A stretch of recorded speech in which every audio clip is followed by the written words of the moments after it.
Hello ma'am ngasi ma'am damgi mafamda video anova ma yekhanjarake ngasi gi video asidi ma'am yamna interesting oidoba male ba haidi ma'am na kari guma Russia da lak taragadi kamaina sim logani aduga India ga khoi si haidi aina leriba mafamsiga sim lowai process ya khara khenai adudo gi matang da video je sem khoi India da sim ma hekta leiba kan da adum activate adum khoina khudakta activate tawra kan da adum research tawra sizna ba yai da adu aina leriba mafam haidi Russia jidadi ꯃꯌꯥꯝꯅ ꯂꯥꯛꯄ ꯀꯥꯟꯗꯁꯨ ꯁꯤꯝꯁꯦ ꯍꯦꯛꯇ ꯂꯩꯔꯀꯥꯟꯗ activate ꯇꯧꯕ ꯌꯥꯗꯦꯕ ꯑꯩꯅ ꯁꯤꯒꯤ ꯁꯤꯝꯁꯦ ꯂꯩꯕ ꯀꯥꯟꯗꯁꯨ ꯑꯩꯈꯣꯏꯒꯤ ꯄꯥꯁꯄꯣꯔꯠ ꯑꯗꯩꯗꯤ ꯀꯣꯂꯦꯖꯅ ꯄꯤꯕ ꯏꯁꯅꯦꯜ ꯅꯝꯕꯔ ꯑꯗꯩꯗꯤ ꯑꯩꯒꯤ ꯂꯩꯐꯝꯒꯤ ꯔꯦꯖꯤꯁꯇ꯭ꯔꯦꯁꯟ ꯀꯩꯀꯩ ꯆꯪꯉꯦꯕ ꯑꯗꯣ ꯁꯤꯁꯦ ꯇꯧ ꯇꯥꯔꯁꯨ ꯑꯩꯒꯤ ꯑꯦꯛꯇꯤꯚꯦꯠ ꯇꯧꯗ꯭ꯔꯤꯕ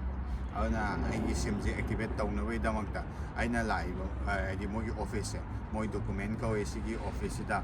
ꯂꯥꯛꯑꯀꯥꯟꯗ ꯑꯩꯁꯦ ꯑꯩꯒꯤ ꯁꯤꯝꯁꯦ ꯑꯦꯛꯇꯤꯚꯦꯠ ꯇꯧꯔꯅꯤ ꯑꯗꯨꯒ ꯑꯦꯛꯇꯤꯚꯦꯠ ꯇꯧꯔꯕ ꯃꯇꯨꯡꯗ ꯑꯃꯨꯛ ꯕꯦꯡꯛꯇ ꯑꯃꯨꯛ ꯆꯠꯀꯗꯣꯏꯅꯦꯕ ꯕꯦꯡꯛꯇ ꯆꯠꯂꯀꯥꯟꯗ ꯕꯥꯏꯑꯣꯃꯦꯇ꯭ꯔꯤꯛꯁ ꯀꯩꯀꯩ ꯑꯃꯨꯛ ꯇꯧꯔꯒ ꯑꯩꯒꯤ ꯁꯤꯝꯁꯦ ꯔꯤꯆꯥꯔꯖ ꯇꯧꯔ ꯁꯤꯖꯤꯟꯅꯕ ꯌꯥꯗꯣꯏꯅꯦꯕꯀꯣ ꯑꯗꯨꯅ ꯑꯩꯈꯣꯏꯒꯤ ꯏꯟꯗꯤꯌꯥꯗ ꯁꯤꯝ ꯂꯧꯕ ꯀꯥꯟꯗ ꯑꯗꯨꯒꯤ ꯈꯦꯠꯅꯕ ꯂꯩꯕꯗꯣ ꯑꯩꯅ ꯃꯌꯥꯝꯗ ꯁꯨꯝ ꯌꯦꯡꯍꯟꯖꯅꯤꯡꯗꯅ ꯚꯤꯗꯤꯑꯣꯁꯦ ꯁꯦꯝꯖꯕꯅꯤ ꯃꯈꯥ ꯇꯥꯕ ꯄ꯭ꯔꯣꯁꯦꯁ ꯀꯩꯀꯩ ꯇꯧꯏ ꯀꯩꯀꯩ ꯆꯠꯂꯤ ꯍꯥꯏꯕꯗꯣ ꯑꯩ ꯃꯈꯥꯗ ꯂꯧꯔꯛꯑꯦ ꯑꯩꯒꯤ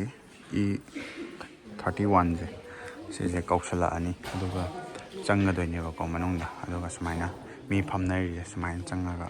ꯉꯥꯡꯅꯗꯣꯏꯅꯤ ꯑꯗꯣ ꯇꯣꯀꯟ ꯂꯧꯔꯛꯑꯦ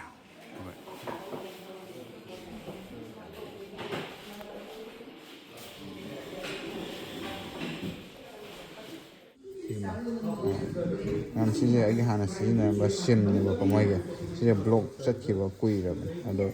ꯌꯥꯔꯦ ꯑꯩꯒꯤ ꯁꯤꯝ ꯑꯅꯧꯕꯗꯣ ꯍꯥꯞꯈ꯭ꯔꯦ ꯑꯩꯒꯤ ꯐꯣꯟꯗꯣ ꯑꯗꯣ ꯁꯤꯒꯤ ꯃꯣꯏꯒꯤ ꯁꯤꯗ ꯑꯦꯀꯥꯎꯟ ꯍꯥꯡꯕ ꯈꯣꯠꯄ ꯒꯣꯁꯣꯁꯂꯣꯒꯤ ꯂꯤꯡꯛ ꯇꯧꯒꯗꯧꯕ ꯑꯗꯨꯗꯣ ꯂꯣꯏꯁꯤꯟꯈ꯭ꯔꯕ ꯃꯇꯨꯡꯗ ꯀꯩꯅꯣ ꯇꯧꯔꯅꯤꯕ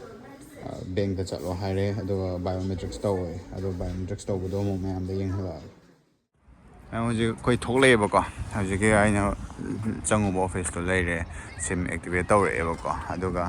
ꯑꯩꯈꯣꯏꯁꯨ ꯊꯣꯛꯂꯛꯑꯦ ꯍꯧꯖꯤꯛ ꯁꯤꯝꯗꯣ ꯑꯦꯛꯇꯤꯚꯦꯠ ꯇꯧꯔ ꯃꯣꯏ ꯑꯩꯈꯣꯏ ꯃꯔꯨ ꯑꯣꯏꯅ ꯑꯁꯤꯒꯤ ꯑꯣꯐꯤꯁꯁꯤꯗ ꯇꯧꯔꯤꯁꯦ ꯑꯇꯩ ꯀꯩꯝꯇ ꯅꯠꯇꯦꯕ ꯍꯥꯏꯗꯤ ꯃꯣꯏ ꯒꯣꯁꯣꯁꯂꯣꯒꯤꯅ ꯑꯦꯞ ꯑꯃ ꯂꯩ ꯍꯥꯏꯗꯤ ꯒꯣꯔꯃꯦꯟꯒꯤ ꯑꯣꯏꯕ ꯑꯗꯨꯗ ꯑꯩꯒꯤ ꯖꯤꯃꯦꯜ ꯑꯃ ꯍꯥꯡꯉꯅꯤ ꯑꯗꯨꯀꯥꯟꯗ ꯑꯗꯨꯗ ꯔꯦꯖꯤꯁꯇꯔ ꯇꯧꯔꯅꯤ ꯑꯗꯨꯒ ꯑꯩꯒꯤ ꯁꯤꯝꯗꯣ ꯑꯦꯛꯇꯤꯚꯦꯠ ꯇꯧꯔꯛꯑꯦ ꯑꯗꯨꯒ ꯍꯧꯖꯤꯛ ꯑꯩꯗꯣ ꯃꯣꯏꯒꯤ ꯕꯦꯡꯛꯇ ꯆꯠꯂꯅꯤꯕ ꯃꯣꯏꯒꯤ ꯁꯤꯗ ꯁꯤꯕꯔꯅ ꯕꯦꯡꯛ ꯑꯃ ꯂꯩ ꯑꯗꯨꯒꯤ ꯁꯤꯕꯔ ꯕꯦꯡꯛꯇꯨꯗ ꯆꯠꯂꯀꯥꯟꯗ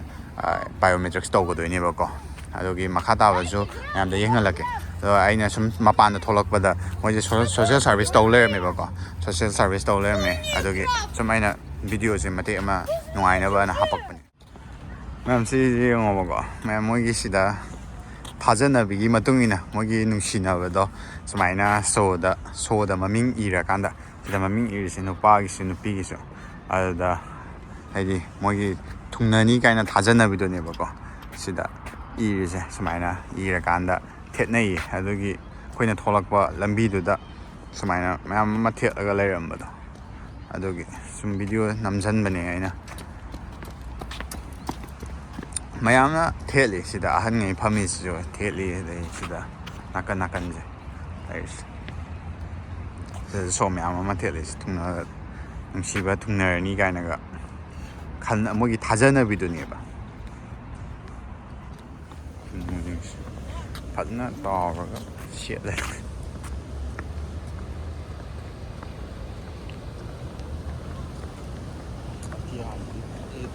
ꯃꯤꯅ ꯃꯆꯤꯟꯖꯥꯛ ꯄꯤꯖꯩꯁꯦ ꯑꯩꯈꯣꯏꯅ ꯆꯪꯁꯤꯜꯂ ꯇꯥꯟꯊꯣꯛꯄ